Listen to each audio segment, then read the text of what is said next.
Alors, mes amis, après que nous ayons pris conscience de la situation dans laquelle nous sommes, après que nous ayons trouvé les solutions qui nous sont portées, soit dans l'unité intérieure, dans l'unité entre les chrétiens, voici maintenant que l'Évangile de l'an 2000 nous donne une preuve du moment où l'ère nouvelle apparaîtra.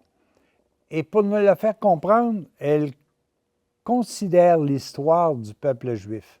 Écoutez ce texte et puis comprenez que cherchons à travers les branches, qu'est-ce que le peuple juif est en train de faire actuellement. Alors écoutez bien ce texte. La troisième solution, ou si vous voulez le déclenchement de l'ère nouvelle, sera le retour des Juifs à leur vocation première. N'oublions pas que le peuple juif, c'est le peuple choisi. C'est celui qui a reçu d'abord pleinement la parole de Dieu par le Fils de Dieu qui est venu sur terre, Jésus le Christ. Il l'a refusé. Le peuple a dû être déporté, si vous voulez, à travers l'univers, mais ce peuple-là est appelé à se réunir à nouveau. La troisième solution pour l'établissement du royaume de Dieu sur la terre est le retour des Juifs à leur mission première. Le salut vient des Juifs et les Juifs avaient la mission de proclamer le nom de Dieu à toutes les nations. Leur désobéissance les a conduits à une première captivité et à une première dispersion parmi les nations. Quand ils eurent rejeté le Messie annoncé par les prophètes, ce fut le temps de la grande dispersion parmi les nations, dispersion qui a duré près de 2000 ans. Comprenons qu'à partir du moment où ils ont refusé Jésus, le Christ, comme sauveur, ce peuple a été dispersé à travers toute la nation, toutes les nations, sur toute la terre, dans tous les pays. Il y a des Juifs qui sont présents aujourd'hui. Cette dispersion n'est nullement un rejet de la part de Dieu, car les dons de Dieu sont sans repentance. Dieu leur avait donné en héritage la terre promise, et pendant toute la durée de la dispersion, ils errèrent de par le monde sans demeure fixe. Mais il est écrit qu'à la fin des temps, Dieu les réunirait des quatre coins du monde pour habiter de nouveau le pays de leurs ancêtres. C'est dit par le prophète Jérémie notamment. Leur souffrance, leur échec et leur humiliation les ont acheminés lentement vers moi, leur Messie. Il est écrit qu'à la fin des temps, les Juifs reviendront au Seigneur leur Dieu. Saint Paul le répète dans son épître aux Romains.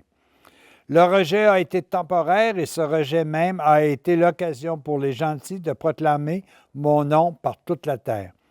Quand les Juifs m'auront reconnu comme le Messie annoncé clairement par leurs prophètes et en particulier par Isaïe, ils m'aimeront et comprendront que je me suis chargé de leurs péchés pour les expier afin qu'ils aient accès à la vie. Ils comprendront ce que Jean-Baptiste disait en me voyant passer. Le voici l'agneau de Dieu, celui qui enlève le péché du monde. Ils comprendront que pour expier leurs péchés et leur infidélité, je me suis laissé conduire à la mort sans me plaindre, pas plus que les brebis que l'on conduit à la boucherie.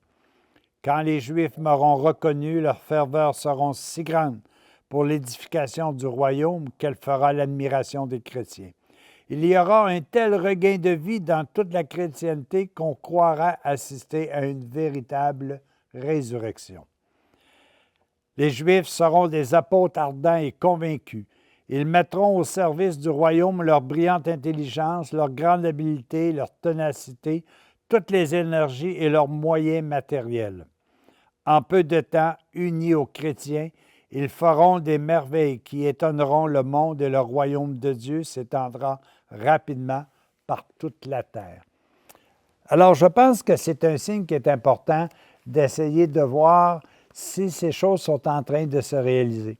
Nous savons très, très bien que depuis qu'ils ont laissé passer ou ils n'ont pas accepté Jésus le Sauveur, il y a eu énormément de déportations, que ce soit lors de guerre, que ce soit lors de la dernière guerre, par exemple, avec la dispersion de tous les Juifs à travers toutes les nations du monde.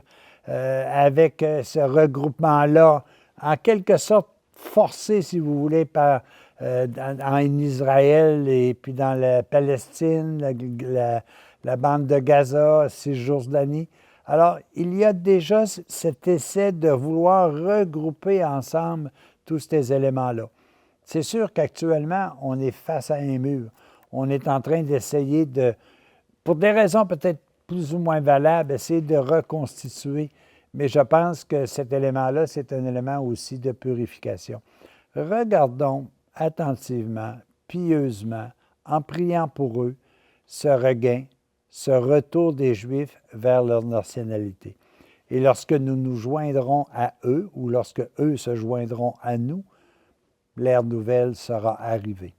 Mettez ça dans vos prières. Priez pour que tout soit de la même façon. Regardez, le peuple juif du temps de Marie était tellement approprié que Marie a attiré sur terre le royaume de Dieu. Si nous sommes capables de reconstruire cette situation qui existait il y a 2000 ans, nous allons attirer sur terre ce royaume de paix, d'amour et de joie. Alors, laissons parler les astres, laissons parler les étoiles, écoutons ce qui se passe autour de nous, mais prions surtout pour l'unité et le retour du peuple juif, ce peuple choisi. Continuons-nous à nous associer en tant que gentils à publier le royaume de Dieu sur toute la terre. Je pense qu'aujourd'hui, nous sommes déjà dans la route du retour des Juifs vers cette unité. Prions pour cela, mes amis. C'est le signe d'un temps nouveau. À la prochaine.